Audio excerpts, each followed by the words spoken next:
Muito bem, irmãos. Eu tenho aqui alguns slides e lembrando que o nosso tema hoje é a importância e a veracidade das Escrituras. Eu vou trabalhar com vocês tanto a importância da palavra de Deus no nível coletivo, para a igreja, como a importância da palavra no individual, para o cristão em si. E por último, eu quero trabalhar com vocês também um pouquinho sobre o quanto a Bíblia é digna de confiança. Será que historicamente ela não teve nenhum tipo de alteração? Será que ela não houve nenhum tipo de adaptação para beneficiar o interesse de alguns? Então, no terceiro tópico, a gente vai ver a veracidade das Escrituras, algumas provas históricas e arqueológicas da palavra de Deus. Mas, em primeiro lugar, eu quero começar a nossa aula fazendo uma pergunta, fazendo você pensar. Tem um reformador suíço chamado Ulrich Zwinglio. Ele foi um reformador suíço, contemporâneo de Martinho Lutero, e muitas de suas palestras ele cunhava essa frase. E eu quero começar citando ela. Onde estaríamos se perdêssemos a palavra de Deus? Eu tirei essa frase de um livro chamado Uma Breve História do Cristianismo, tá? De Geoffrey Blaney, fica aqui uma indicação para você. Ele é uma história do cristianismo não com viés religioso, mas com viés histórico, não com viés teológico, mas histórico. E quando pega o trecho da Reforma Protestante, o que mais me chamou a atenção foi essa citação, essa pergunta de Ulrich Zwinglio. Onde estaríamos se nós perdêssemos a palavra de Deus? Imagina o que seria do Evangelho sem a palavra de Deus. Imagina o que seria da igreja, do cristianismo, da missão, das nossas vidas sem a palavra de Deus. Irmãos, por séculos a igreja, e quando eu falo igreja, por favor, não estou falando igreja corpo de Cristo, tá bom? Estou falando da igreja sistema, aquela igreja instituição. Por séculos a igreja ela tirou a liberdade e o acesso às escrituras, impedindo com que muitos não pudessem ter acesso à palavra de Deus. Por muito tempo, muitos não podiam ter acesso à Bíblia, porque, segundo a igreja da época, a igreja medieval, somente ela tinha autoridade para interpretar fielmente as Escrituras. Só tinha-se Bíblia em grego, hebraico e latim. Eu e você não poderíamos ter acesso à palavra de Deus. Foi somente com homens como John Wycliffe, Martinho Lutero e muitos outros que conquistaram esse poder ao enfrentar o poder eclesiástico medieval, conquistaram esse poder, essa liberdade para ter acesso às Escrituras. Mas essa pergunta ainda ecoa em nossos dias. Onde estaríamos se nós perdêssemos a palavra de Deus? Mas eu quero também trazer essa pergunta para um nível mais pessoal, não só para o nível coletivo. Eu queria fazer uma pergunta e queria que você pensasse acerca disso. Qual é o relacionamento que você tem com a palavra de Deus? Vamos tirar um pouquinho nós, vamos tirar um pouquinho a igreja, mas qual é o relacionamento que você tem com a palavra de Deus? O meu objetivo aqui não é trazer peso, não é impor sobre você uma carga, um fardo, mas é te conscientizar, é de trazer essa importância que a palavra possui ou deve possuir nas nossas vidas. Eu quero começar, irmão, nessa introdução, trazendo um pequeno panorama dos tempos em que vivemos. Infelizmente, nós vivemos tempos muito difíceis. Vivemos em tempos caóticos. É muito caótico o tempo que estamos vivendo. Vivemos em um contexto onde diariamente nós estamos sendo bombardeados com diversas ideologias contrárias à palavra de Deus.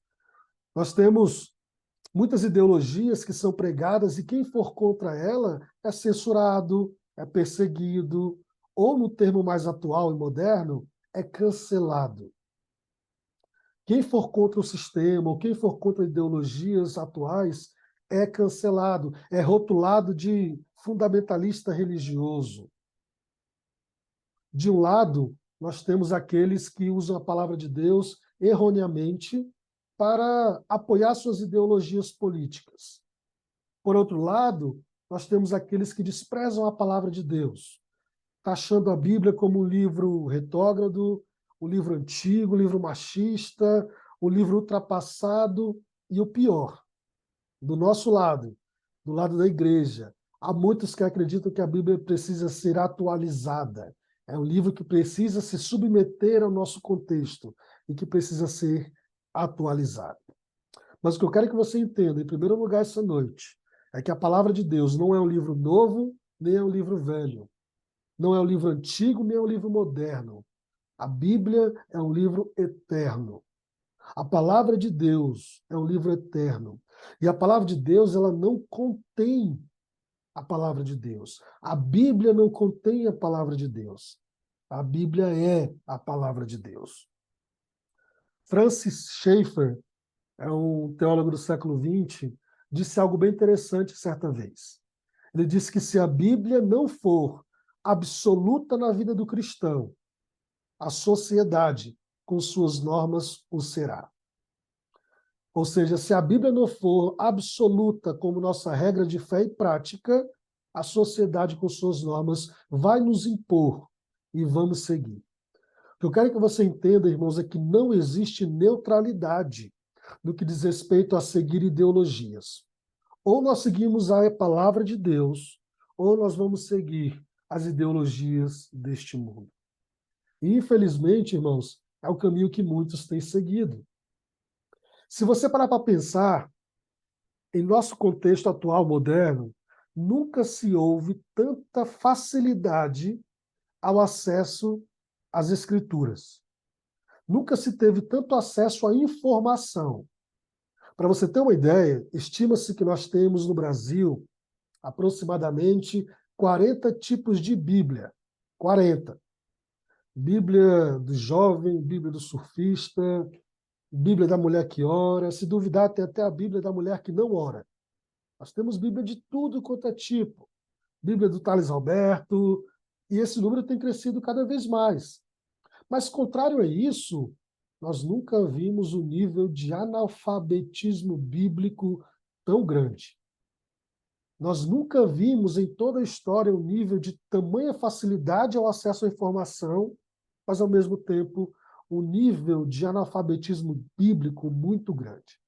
Para provar para você isso, eu tenho aqui um slide, uma pesquisa que foi feita nos Estados Unidos. Essa pesquisa ela foi feita por um grupo chamado Barna, em parceria com a American Bible Society. Eu estou trazendo aqui embaixo todas as fontes, tá bem? Não se preocupe que todo o material que eu estou trazendo nos slides vai para você, ok? E nessa pesquisa, aproximadamente 2.000 pessoas foram entrevistadas. Essa pesquisa de 2014 é um pouquinho antiga, mas eu temo a dizer que, infelizmente, o cenário não mudou tanto. Para você ter uma ideia, das 2.000 pessoas que foram entrevistadas, 81% diziam conhecer a Bíblia. 81%. Só que dessas 2.000, menos de 43% foram capazes de nomear os 5 primeiros livros da Bíblia. Menos de 43%. Desses 2.000, 50% sabiam que João Batista não era um dos 12 apóstolos. 50%. Se o João Batista não era um dos 12 apóstolos, tá bem? Era João Batista e João Apóstolo, são duas pessoas diferentes. 69% acreditavam que Deus ajuda a quem cedo madruga. Acreditavam que era um versículo bíblico, 69%. 48% acharam que o livro de Tomé fazia parte do Novo Testamento. E, por fim, 58% não souberam responder quem pregou o Sermão do Monte. Queridos, o quadro é caótico, não é? É triste essa realidade, principalmente de um país onde foi celeiro de missões e que, por causa deles, nós conhecemos o Evangelho, sobretudo em nosso país, aqui o Brasil. Mas será que essa é uma realidade tão distante do nosso contexto brasileiro? Será que o Brasil está tão distante dessa realidade da América? O que eu quero que você entenda, irmãos, é que vida cristã, ela não se resume a cumprimento de rituais. Vida cristã não se resume simplesmente a ir para a igreja aos domingos, ao dizimar, ao ofertar, fazer parte de uma célula assiduamente.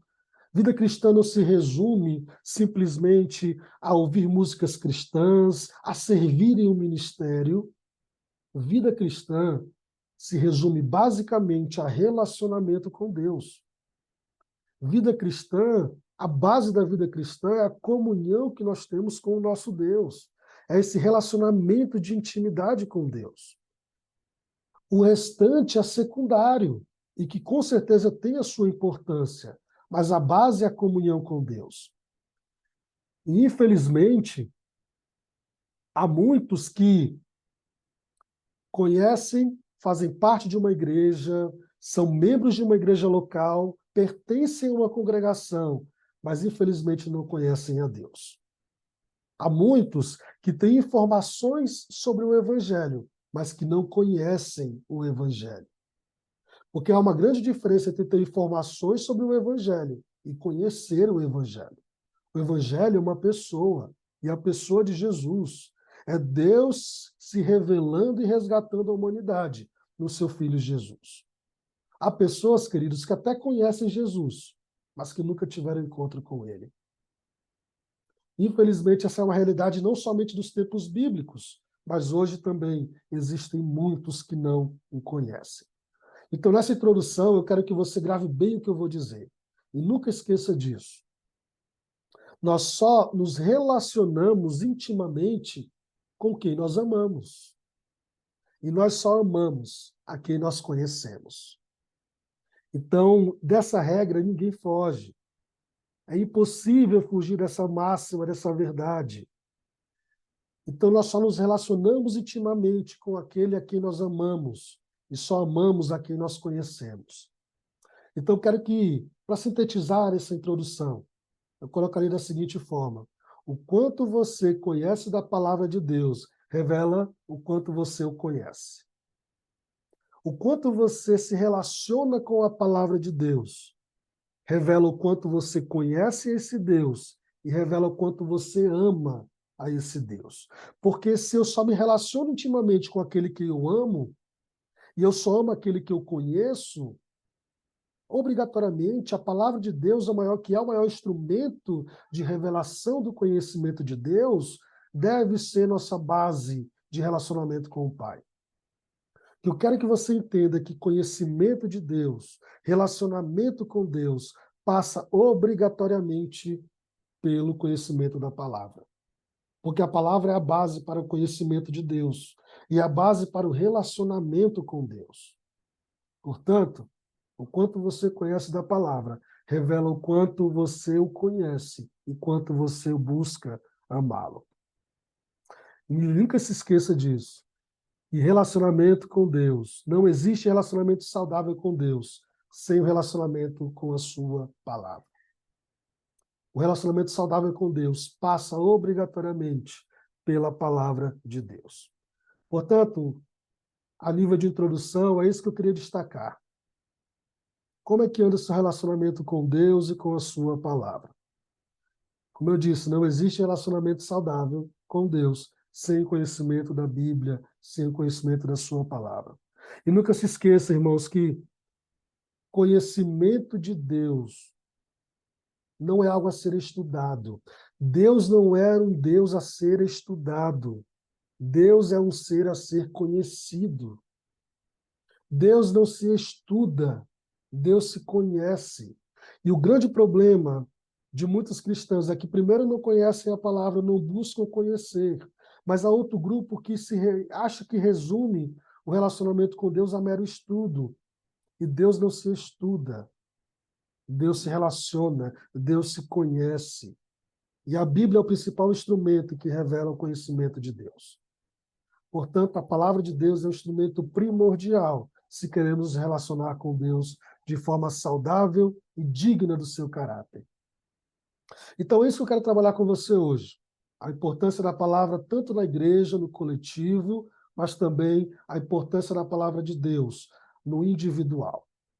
Em primeiro lugar, eu quero destacar aqui a importância da palavra no coletivo. Eu convido você a abrir a sua Bíblia lá em Tito, capítulo 1.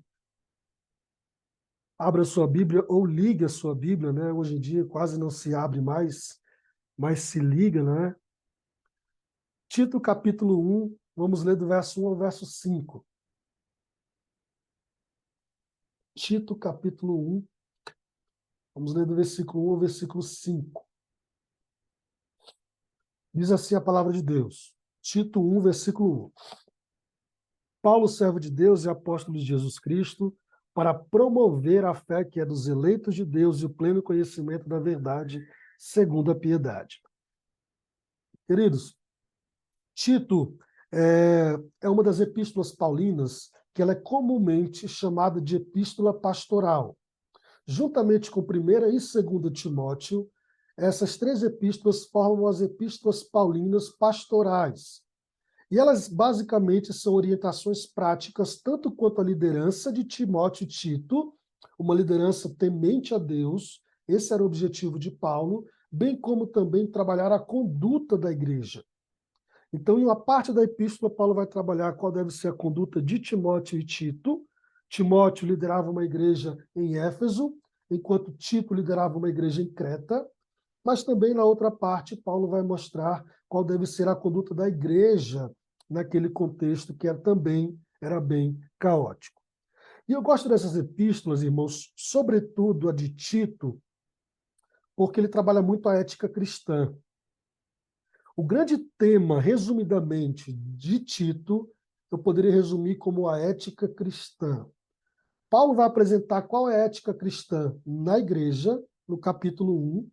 Por isso ele vai dizer como que deve ser a postura de um líder e qual que deve ser a postura dos irmãos da igreja na igreja.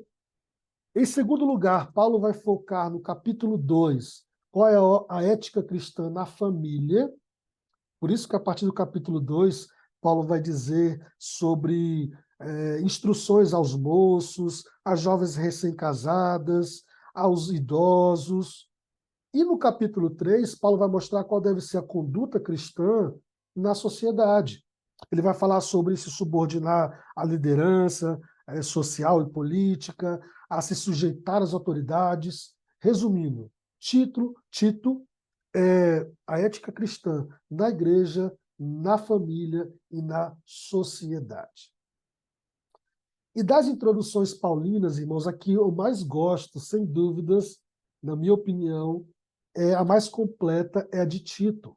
Por quê?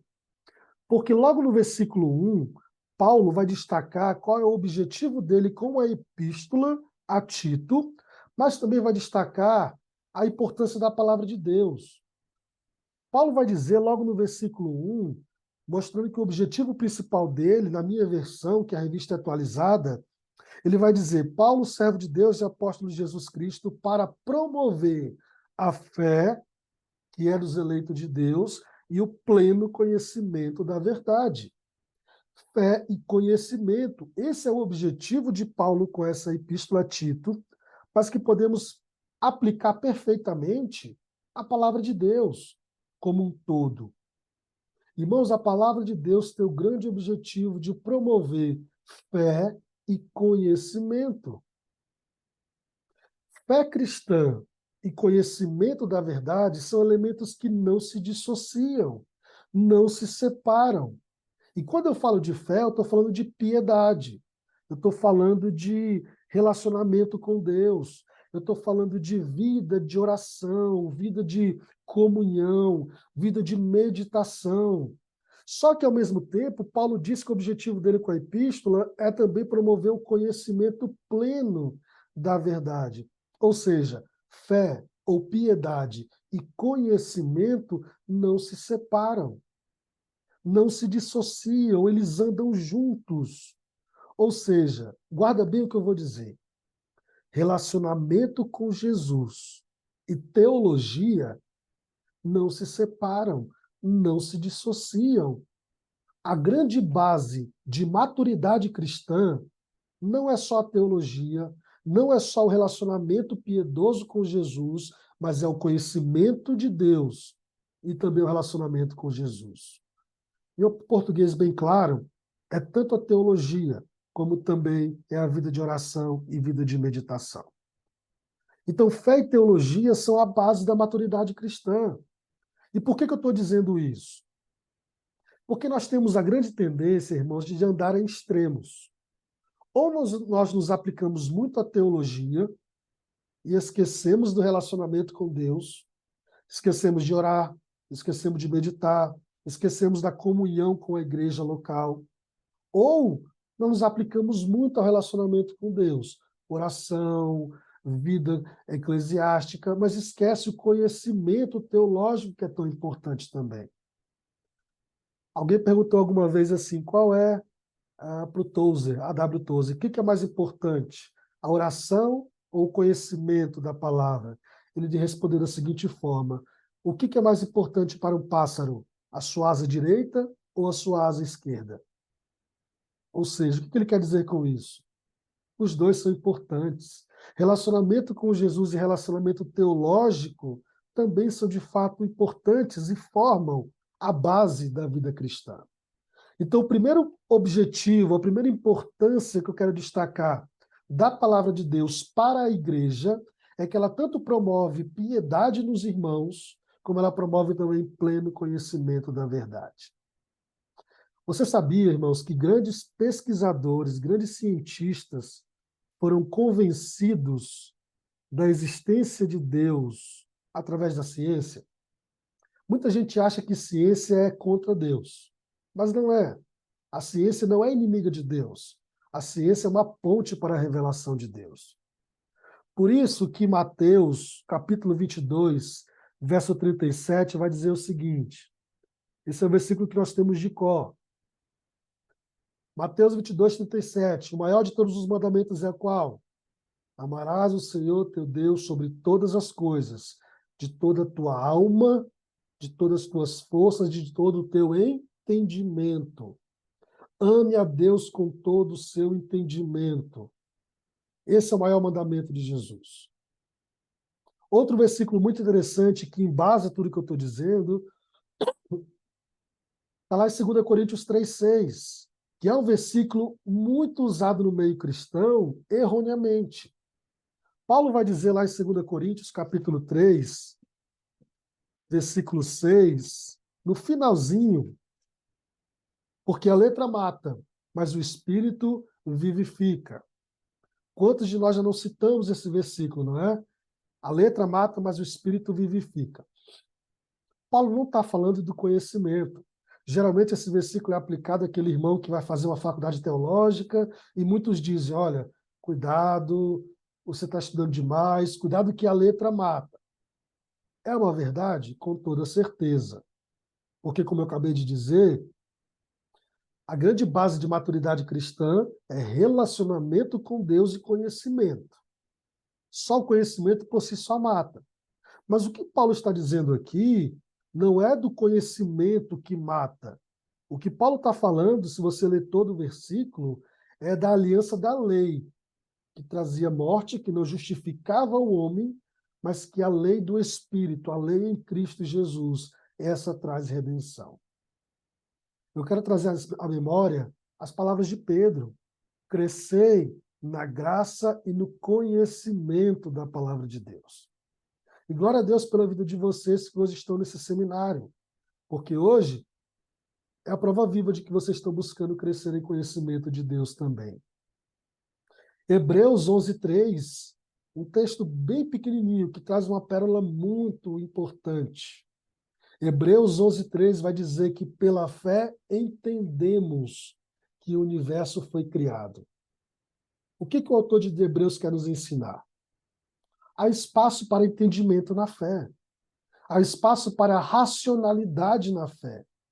Há espaço para questionamento. Há espaço para ciência na fé. Irmãos, a ciência foi uma grande ponte para não conversão, mas o convencimento de muitos sobre Deus. Eu tenho uma lista aqui de nomes, e não vou ler todos, de homens que, pela ciência, reconheceram a existência de Deus. Por exemplo, Albert Einstein. Olha o que ele disse, ó, certa vez. Uma inteligência de tal superioridade que, comparada com ela, toda obra e pensamento humano é um reflexo absolutamente insignificante. Nas palavras de Albert Einstein, existe algo superior que a ciência não consegue explicar, mas que mostra que existe uma mão arquitetando toda a criação de Deus.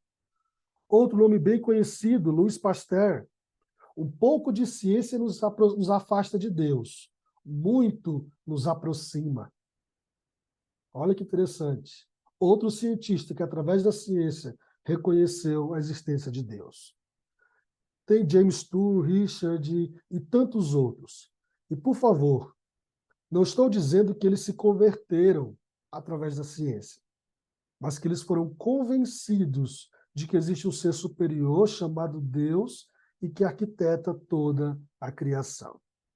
Então, o que eu quero que você entenda é que há espaço para a racionalidade na fé, há espaço para entendimento, há espaço para conhecimento.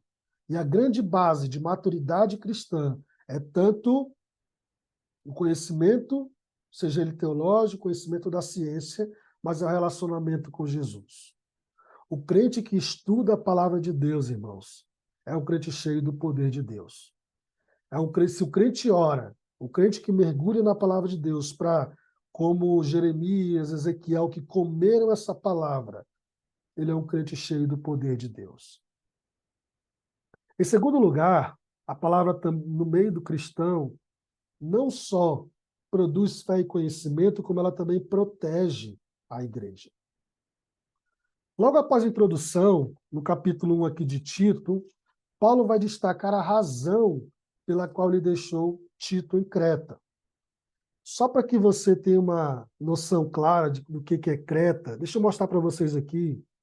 Eu tenho uma imagem do que é Creta. Quem é que não quer ser missionário nesse lugar? Quem não quer abrir uma igreja ali? Eu quero, né? Deus está, eis-me aqui, Senhor. Se quiser me chamar para esse lugar, eis-me aqui. É um lugar belíssimo. Tito, ele era líder, o pastor de uma igreja em Creta. Só que, infelizmente, Tito ele estava enfrentando um grande problema naquela região de Creta. A igreja estava em uma desordem total. Logo no versículo 5 do capítulo 1 de Tito, Paulo vai dizer: por esta causa te deixei em Creta, para que pusesses em ordem as coisas restantes. O que se coloca em ordem, irmãos? Senão o que está em desordem. Naquela época havia uma seita chamada pré-gnosticismo, que se infiltrou no meio da igreja e que, infelizmente, produziu muitos danos ao povo de Deus. Para você ter uma ideia, o gnosticismo, que foi uma seita que foi um pouco mais à frente, no final do primeiro século, mas que já teve as sementes aqui plantadas no meio do povo de Deus, dizia basicamente o seguinte: olha, Deus é bom, Deus existe, Deus é bom, o homem é mau. E como Deus é bom e é espírito, e o homem é mau e é carne, ele não pode se relacionar com a carne, porque Deus é espírito, Deus é bom. E o que vai para o céu não é a nossa carne, é o nosso espírito. Portanto, olha o perigo da seita. Portanto, vamos fazer o que quiser com a nossa carne. Não importa. Porque o que vai para o céu é o espírito. A carne vai para o pó. Imagina quantos cristãos foram seduzidos por esse falso pensamento. Então, isso é o pré-gnosticismo. Por isso que Paulo vai dizer no capítulo 2, versículo 11, que a graça de Deus se manifestou salvadora e educadora. Porque esse não é o tema, mas deixa eu só pincelar para vocês. A graça de Deus, irmãos, não só nos salva do pecado e da morte. A graça de Deus também nos educa a ter uma vida santa. A graça de Deus, ela não só nos leva para o céu, mas nos ensina a viver nessa terra. Portanto, aquele cristão que diz que foi salvo pela graça, mas tem uma vida que não condiz com a palavra de Deus, ele nunca foi alcançado pela graça. Porque a graça de Deus faz o serviço completo. Ela não só me redime, não só me leva para a eternidade, mas ela me educa. É o que Paulo vai dizer em Tito 2, capítulo 2, versículo 11 e 12. Mas, infelizmente, muitos cristãos não conheciam essa realidade. Então, por causa disso, muitos cristãos estavam vivendo uma vida libertina. Por isso que Paulo vai dizer para Tito, Tito, ordena líderes que sejam tementes a Deus, maridos de uma só mulher. Eles têm que ser piedosos, não dados ao vinho, nem violento, amigo do bem, apegado à palavra fiel. Mas o que mais eu acho interessante está no versículo 11 e no capítulo 2, versículo 1, quando Paulo diz, faça-os calar. Paulo não disse para Tito, ora, intercede, ele diz, olha, faça-os calar. Se estão invadindo a igreja de Deus, façam-os calar. Ele não está falando para calar a boca no mundo, que é um erro de muitos cristãos, mas que eu não vou entrar nesse mérito agora. A ordem de Paulo é que ele defenda a verdade com a sã doutrina no meio do povo de Deus. E em segundo lugar, Paulo vai dizer no capítulo 2, versículo 1, tu, porém, fala o que convém à sã doutrina. E o que é sã doutrina, irmãos? Sã doutrina, sã quer dizer sadio e doutrina quer dizer ensino. Ou seja, é o ensino da palavra de Deus. Paulo não está falando de doutrina como muitos de nós conhecemos, que é aquela doutrina de, olha, uma igreja não pode usar saia, não pode usar brincos, outra igreja não pode usar isso, ou pode usar aquilo. Não, isso não é a doutrina que Paulo está pregando. A doutrina que a palavra de Deus fala é a doutrina da palavra de Deus. São os ensinos basilares da fé cristã.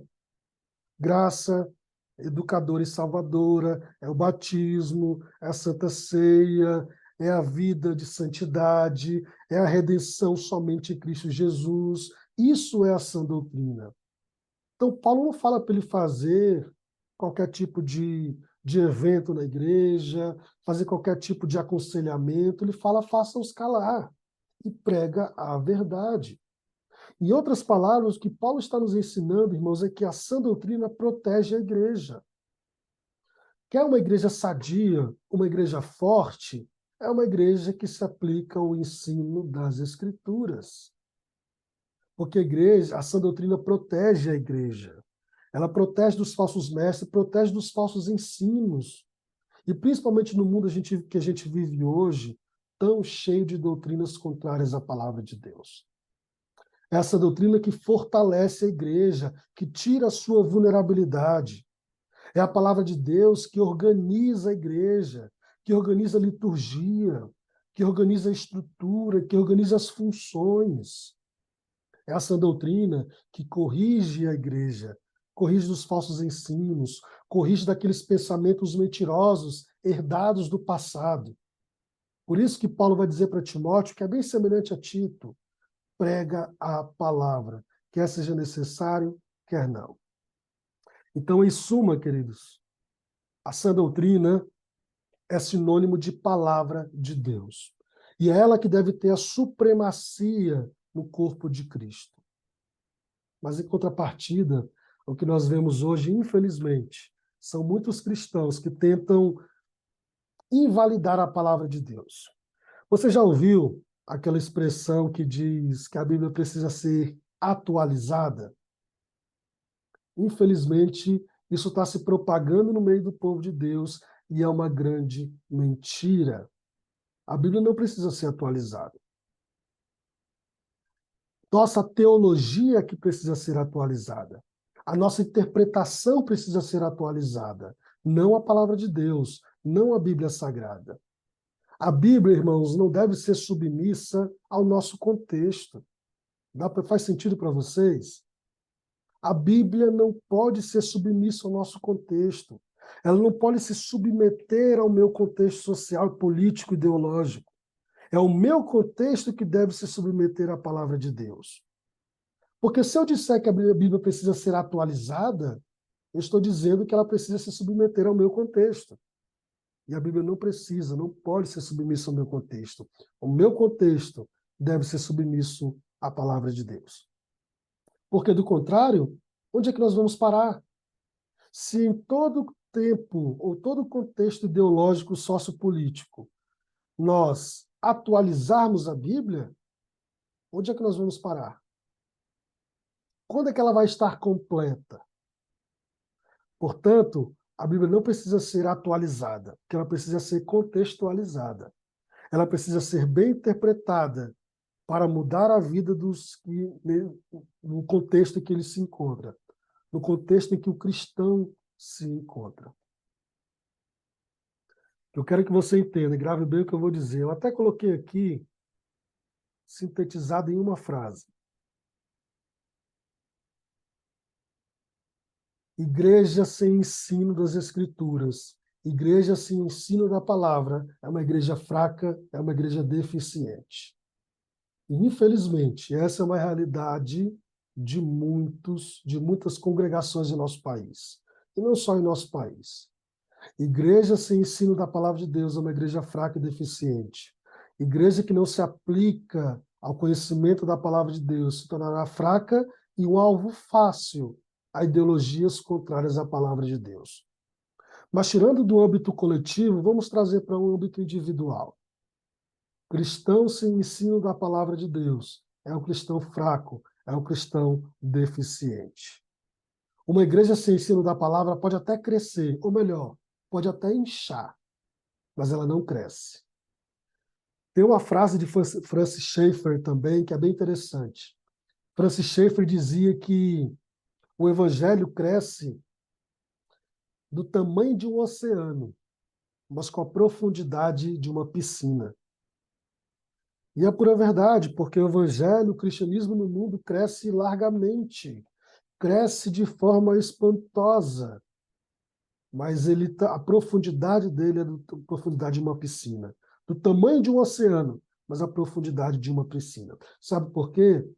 Porque não conhecem a palavra de Deus. Por isso eu quero fazer essa pergunta para fechar esse primeiro bloco aqui. Qual o espaço que a palavra de Deus tem ocupado em nossos cultos? Qual o espaço que a palavra de Deus tem ocupado nas nossas pregações? Qual o espaço que a palavra de Deus tem ocupado em nossos aconselhamentos? Segunda pergunta. Os nossos líderes, eles são escolhidos com base no seu caráter ou com base nos seus dons e talentos? Os nossos líderes hoje são escolhidos com base no quê? São nos parâmetros bíblicos, olhando para Tito e Timóteo, ou eles são escolhidos a partir de seus dons e talentos? Porque entenda bem, o que faz um bom líder não é as suas capacidades ministeriais. O que forma um bom ministro da palavra de Deus, um bom ministro de Deus, uma boa ministra de Deus, não é a sua eloquência, não é a sua oratória, não é a sua capacidade ministerial, não são os seus dons e talentos. Mas o que faz, o que forma um bom ministro de Deus é a intimidade que ele tem com o Pai. É o caráter que ele tem formado pela palavra de Deus. Porque nunca se esqueça disso que eu vou falar. O grande objetivo da Bíblia não é nos informar, mas é formar o nosso caráter semelhante ao de Cristo. A Bíblia não tem o objetivo de nos trazer informações. E, infelizmente, está cheio de crente, cheio de informação. Mas poucos cristãos cheios de formação do caráter semelhante ao de Cristo.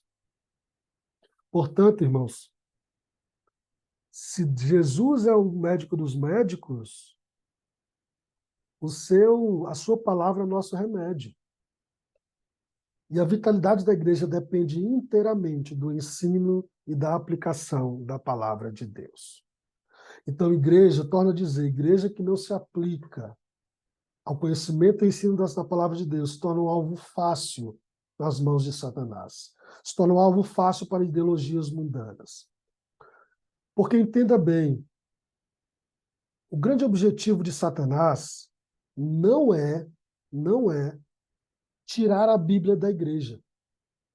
Ele já fez isso uma vez e não deu certo. O grande objetivo de Satanás não é tirar a Bíblia do povo de Deus, mas é relativizar a Bíblia no meio do povo de Deus. Não é tirar a Bíblia, mas é substituir o seu ensino por ensinos fúteis e inúteis, historinhas sem fundamento bíblico. Como eu falei, existe aproximadamente 40 tipos de Bíblia hoje no Brasil. Mas, em contrapartida, nunca se houve um nível de analfabetismo bíblico tão grande.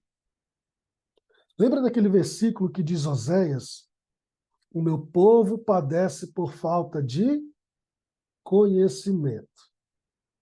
Só que a gente esquece que tem continuação o versículo. O versículo diz: o meu povo padece por falta de conhecimento, porque tu, sacerdote, desprezaste o conhecimento. O que o autor quer dizer? O povo padece por falta de conhecimento e é responsável diante de Deus por isso. Mas a responsabilidade maior é daquela liderança que, não conhecendo a Deus ou que devendo conhecer a Deus, não proclama o ensino verdadeiro do caráter divino. Então, aqueles que possuem o conhecimento de Deus, aqueles que são líderes escolhidos por Deus, têm uma responsabilidade maior. E será cobrado diante de Deus por causa disso. Então, para concluir esse primeiro bloco, irmãos, tem o texto de João, que eu acho fundamental nós destacarmos ele. João capítulo 5, versículo 39. João 5, 39. Um texto bem conhecido, mas que traz-nos uma profundidade muito grande. João 5, 39. Diz assim a palavra de Deus: examinais as Escrituras, porque julgais ter nelas a vida eterna, e são elas mesmas que testificam de mim. Jesus está confrontando os fariseus e lhe diz: olha, vocês examinam as Escrituras, porque vocês julgam nela ter a vida eterna. E realmente, elas testificam de mim. Elas mostram que eu sou o centro de todas as coisas. Tudo na Bíblia aponta para Jesus. As Escrituras se resumem em um único tema, e esse tema é Jesus Cristo. No Antigo Testamento, Jesus Cristo é profetizado. Nos Evangelhos, Jesus Cristo é revelado. Em Atos dos Apóstolos, Jesus Cristo é anunciado. Nas Epístolas, Jesus Cristo é explicado. Em Apocalipse, Jesus Cristo é esperado. Irmãos, o grande tema das Escrituras é a pessoa de Jesus Cristo. Mas, infelizmente, os fariseus não conseguiram ver isso. Supervalorizavam a palavra, no contexto deles, o Antigo Testamento, a Torá. Mas desprezavam a palavra viva na frente deles. Infelizmente, esse ainda é a situação de muitos no nosso meio.